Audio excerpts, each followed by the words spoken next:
What is a Vishwaguru? It's not about quoting scriptures at global summits. It's not about grand speeches, rock star-style stadium welcomes, or breaking a Guinness World Record for the most hugs in a diplomatic tour. A Vishwaguru is a nation that leads the world in science, technology, innovation, economy, and real influence. It has a powerful military, cutting-edge industries, global soft power, a high standard of living, and a system where talent, not surname or religion, determines success. That's a Vishwaguru. Now ask yourself, is India a Vishwaguru today? The government loves the word. Ministers chant it, TV anchors repeat it, but nationalism isn't a substitute for facts. So let's cut through the noise and look at the hard facts. Per capita GDP? India ranks around 139th in the world, behind countries like Sri Lanka, Bhutan, and even Bangladesh. Human Development Index? India stands at rank 134 out of 193, below Palestine, Bolivia, and Gabon. Global Innovation Index ranked 40th. We're behind China, Malaysia, and even some Eastern European countries. Press freedom? India is at 159th, lower than Taliban-ruled Afghanistan.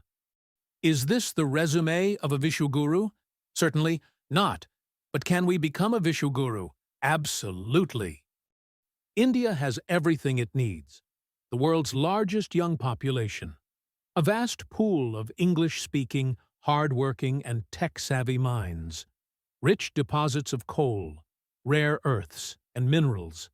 A strategic 7,500-kilometer coastline and a growing industrial base. A resilient democracy, a rich civilizational legacy, and an unmatched cultural diversity. On paper, we are a superpower waiting to happen. So then, what's stopping us?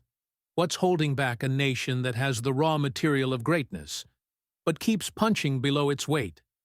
The answer isn't hidden in some global conspiracy. It's in our own systems.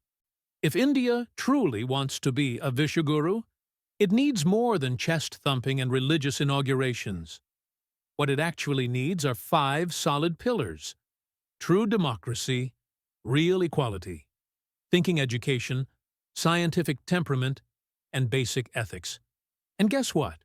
We don't need to invent anything new or pass any grand new laws. The fun twist?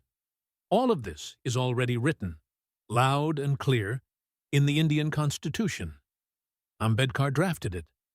Nehru stood by it. We just have to read it, respect it, and actually follow it. It's not rocket science. It's common sense. So, if the blueprint is already there, what's stopping us from building on it? Let's break down these 5 pillars and see where things are crumbling. Democracy, not just elections, but rights. India calls itself the world's largest democracy. But today, democracy here means you can vote every 5 years. But you better not tweet in between. Professor Ali Khan Mahmoodabad of Ashoka University posted a mild academic tweet on the optics of government PR. He was arrested. A man stored meat in his fridge. He was lynched by cow vigilantes. No evidence, no crime, just suspicion. What kind of democracy jails its thinkers and lets mobs decide the law? A Vishwaguru cannot exist without freedom of expression. Without that, you don't have democracy. You have managed perception. Will the youth innovate for a country that criminalizes dissent? Will entrepreneurs build startups in a system where getting bail depends on your religion or ideology? Will inventors, researchers, or artists flourish in a society where conformity is rewarded and questioning is punished? Let's not romanticize nationalism. Citizens won't serve a nation that doesn't serve them back. No one feels inspired to build a rocket when they're busy proving their loyalty. Equality, the foundation of national unity. Equality is not a slogan. It's a system. In India today, a Muslim teen can be arrested for a meme. A Dalit boy can be beaten to death for drinking water. A tribal villager can be branded a Maoist and shot. But the men who incite mobs, threaten minorities, or lynch in broad daylight?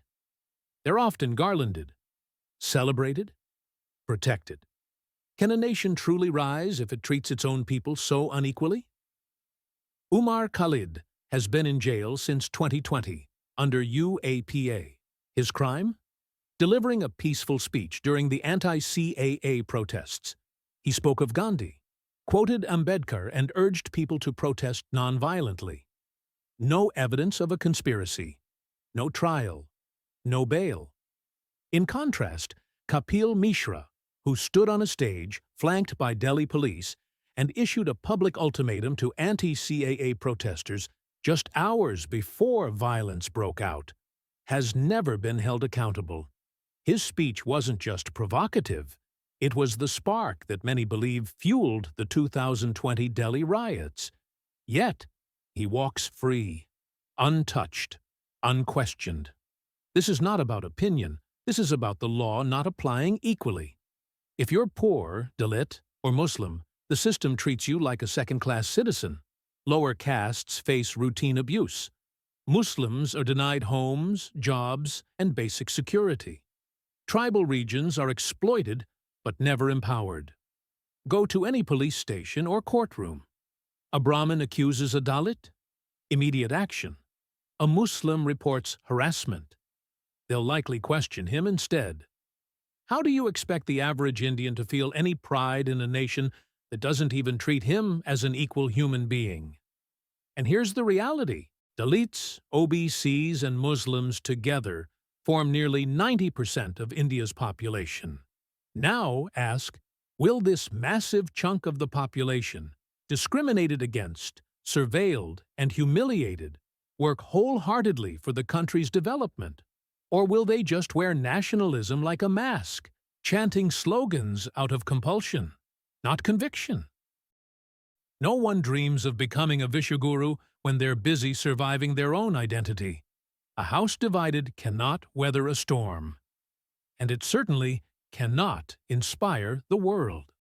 From rote learning to real thinking. Our education system is another problem. Still colonial. Still designed to produce clerks and yes-men. Rote memorization over reasoning. Obedience over originality. And what's the result? In the land of Aryabhata and Sushruta, we're now celebrating when someone cracks an exam, not when someone creates something new. The world salutes creators, not crammers. Remember this, the British didn't dominate the world because they spoke English. They dominated because they invented steam engines, railways, modern medicine, and yes, a powerful military-industrial complex. Power made English powerful, not the other way around. So if we truly want Hindi or Tamil or Sanskrit to be respected globally, build something world-class in those languages. Nobel-winning science, globally admired cinema, original tech, scientific temperament, not mythology in lab coats. You can't lead the world in innovation while glorifying pseudoscience. Today, the Indian education system is actively replacing reason with mythology.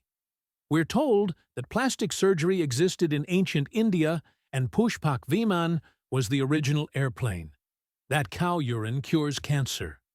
While other nations teach genetics, AI, and robotics, we're busy spiritualizing science. A Vishwaguru needs labs, not loudspeakers. Scientific temperament is not anti-Indian. It's what made Aryabhata, Sushruta, and Bhaskara great. Ethics. The soul of any great nation. The final pillar is ethics, and this one's crumbling. Corruption is everywhere, from the village office to the top corridors of power. Entrepreneurs are harassed by greedy bureaucrats. Road contracts go to well-connected cronies, with enough kickbacks to buy a villa in Dubai. The result? Roads that collapse faster than government promises, and bridges that come down quicker than your broadband during a rainstorm. And what does the middle class, the ones who pay exorbitant taxes without asking for much in return, get? Broken infrastructure, potholes in the name of roads, and a law and order system that vanishes when you actually need it. But citizens who try to do the right thing are punished. Meanwhile, rapists are garlanded, lynchers are protected, hooligans become influencers and MPs. In this environment, talent doesn't thrive, it flees. That's why our best scientists, engineers, doctors, researchers are in the US, Europe, Singapore. What's left behind? The hustlers, the middlemen, the hyenas who know how to game the system. You cannot build a Vishwaguru on broken ethics and surviving on jugad. So next time someone says, India is already a Vishwaguru, ask, where is the democracy? Where is the equality? Where is the science? Where is the integrity? Because without these, all we have is a loud, insecure nation clinging to ancient glory, while the future slips away. Thanks for watching Whispering Peepal. If this made you think, do like, share, and subscribe. Let's keep questioning the noise, so the truth has a chance to be heard.